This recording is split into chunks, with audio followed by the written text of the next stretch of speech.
ಮಧ್ಯಪ್ರಾಚ್ಯದಲ್ಲಿ ಯುದ್ಧ, petrol diesel ಬೆಲೆ ಏರಿಕೆ, ಅಕ್ಕಿ ಬೇಳೆ ಮಸಾಲೆ ವಸ್ತುಗಳು ದುಬಾರಿ ಆಗಲಿದೆ.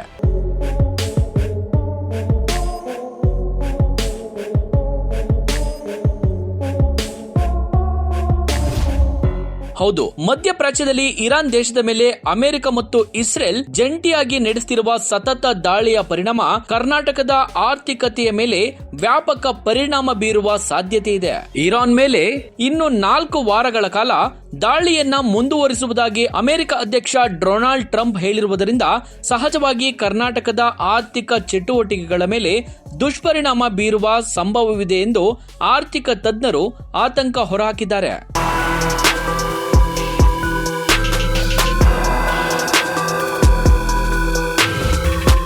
ನಾಡಿದ್ದು ಕರ್ನಾಟಕ ರಾಜ್ಯ 2026ರ ಬಜೆಟ್ ಅನ್ನ ಮುಖ್ಯಮಂತ್ರಿ ಸಿದ್ದರಾಮಯ್ಯ ಅವರು ಮಂಡಿಸಲಿದ್ದಾರೆ.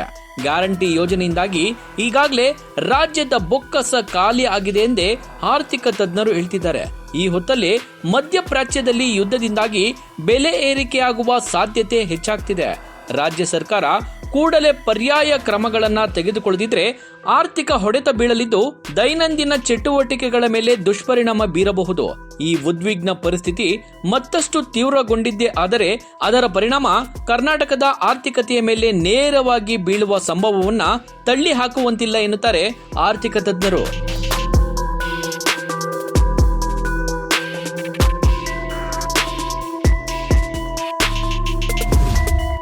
ಭಾರತವು ಕಚ್ಚಾ ತೈಲದ ಅಗತ್ಯದ ಸುಮಾರು 90% ಆಮದು ಮಾಡಿಕೊಳ್ಳುತ್ತದೆ. ಅಲ್ಲದೆ 60-65% ಎಲ್ಪಿಜಿ ಬೇಡಿಕೆ ಹಾಗೂ 60% ಎಲ್ಎನ್ಜಿ ಆಮದು ಮಾಡಿಕೊಳ್ಳುತ್ತದೆ. ತೈಲ ಆಮದನ್ನ ನೆಚ್ಚಿಕೊಂಡಿರುವುದರಿಂದ ಆಮದು ವೆಚ್ಚ ಹೆಚ್ಚಳವಾಗಿ ಹಣದುಬ್ಬರದ ಒತ್ತಡಕ್ಕೂ ಕಾರಣ ಆಗಬಹುದು.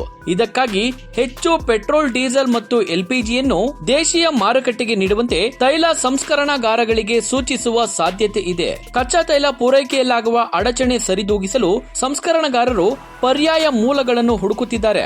ಜಾಗತಿಕ ಕಚ್ಚಾ ತೈಲ ಸರಬರಾಜು ಮಾರ್ಗಗಳಲ್ಲಿ ವ್ಯತ್ಯಾಸ ಉಂಟಾದರೆ ಪೆಟ್ರೋಲ್, ಡೀಸೆಲ್ ಬೆಲೆ ಏರಿಕೆಯಾಗುವ ಸಂಭವವಿದ್ದು ಇದರಿಂದ ಸಾರಿಗೆ, ಕೃಷಿ, ರಫ್ತು ಮತ್ತು ಕೈಗಾರಿಕಾ ವಲಯಗಳು ಒತ್ತಡಕ್ಕೆ ಸಿಲುಕುವ ಸಾಧ್ಯತೆಗಳಿವೆ.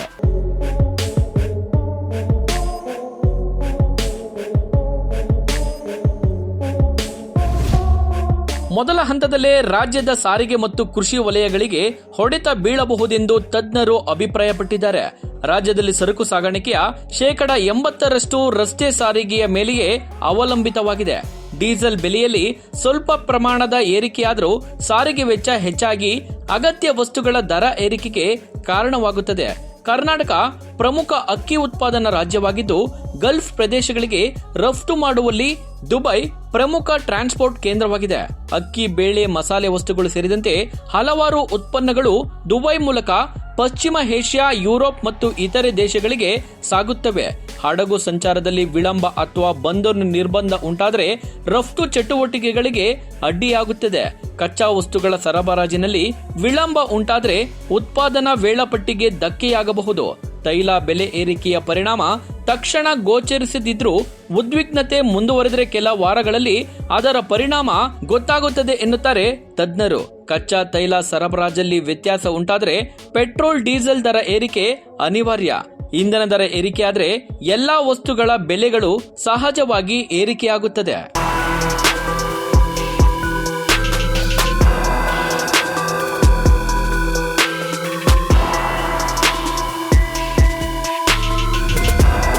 ಯುದ್ಧ ಮುಂದುವರೆದ್ರೆ ಬೆಲೆ ಏರಿಕೆ ಗ್ಯಾರಂಟಿ. ಹೌದು, ಸಾರಿಗೆ ವೆಚ್ಚವು ಆಹಾರ, ತರಕಾರಿ ಮತ್ತು ದೈನಂದಿನ ಬಳಕೆಯ ವಸ್ತುಗಳ ದರ ಮೇಲೆ ನೇರವಾಗಿ ಪರಿಣಾಮ ಬೀರುತ್ತವೆ ಎಂದು ಬೆಂಗಳೂರು ಪೆಟ್ರೋಲಿಯಂ ಡೀಲರ್ಸ್ ಅಸೋಸಿಯೇಷನ್ ಹೇಳಿದೆ.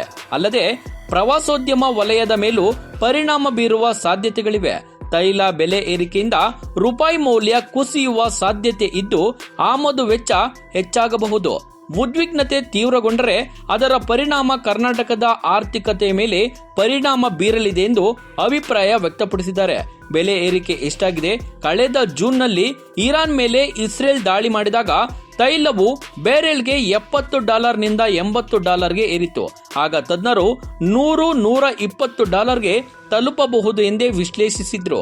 ಆದರೆ ಅದು ಕೇವಲ 12 ದಿನಗಳ ಯುದ್ಧವಷ್ಟೇ. ಈ ಬಾರಿ ಯುದ್ಧ ಯಾವಾಗ ನಿಲ್ಲುತ್ತದೆ ಎಂದು ಯಾರೊಬ್ರು ಊಹಿಸೋದಕ್ಕೆ ಸಾಧ್ಯವಾಗ್ತಿಲ್ಲ. ಹಾಗಾಗಿ ಬೆಲೆ ಏರಿಕೆ ಗ್ಯಾರಂಟಿ ಎನ್ನುತ್ತಿದ್ದಾರೆ ಆರ್ಥಿಕ ತಜ್ಞರು.